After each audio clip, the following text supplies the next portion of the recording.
خبر شامل کرتے ہیں اسلام آباد سے رپورٹ حاجی Muhammad Nasir Qadri advertisement director P N P news H D. وزیر اعظم پاکستان میاں محمد شہباز شریف اور سینیٹر ڈاکٹر حافظ عبدالکریم حفظ اللہ امیر مرکزی جمعیت اہل حدیث پاکستان کے درمیان باہمی ملاقات ہوئی۔ اس موقع پہ ملک سلمان منگلا حفظ اللہ رابطہ سیکریٹری مرکزی جمعیت اہل حدیث پاکستان بھی موجود تھے۔ ملاقات میں ملکی سیاسی صورتحال، قومی یکجہتی اور استحکام پاکستان کے حوالے سے تفصیلی گفتگو ہوئی۔ دونوں رہنماؤں نے ملک و قوم کی ترقی، بین المسالک ہم آہنگی اور قومی مفاد کے لیے مشترکہ کوششوں پر اتفاق کیا۔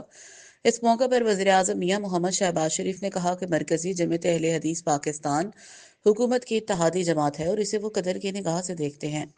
انہوں نے مزید کہا کہ پروفیسر سینیٹر ساجد میر رحمہ اللہ کی قومی، دینی اور سیاسی خدمات ہمیشہ یاد رکھی جائیں گی۔ وہ وفا، استقامت اور اصول پسندی کی ایک روشن مثال تھے۔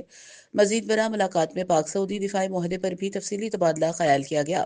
دونوں قائدین نے پاکستان اور سعودی عرب کے درمیان دفاعی، اقتصادی اور مذہبی تعلقات کو مزید مضبوط بنانے کی ضرورت پر زور دیا۔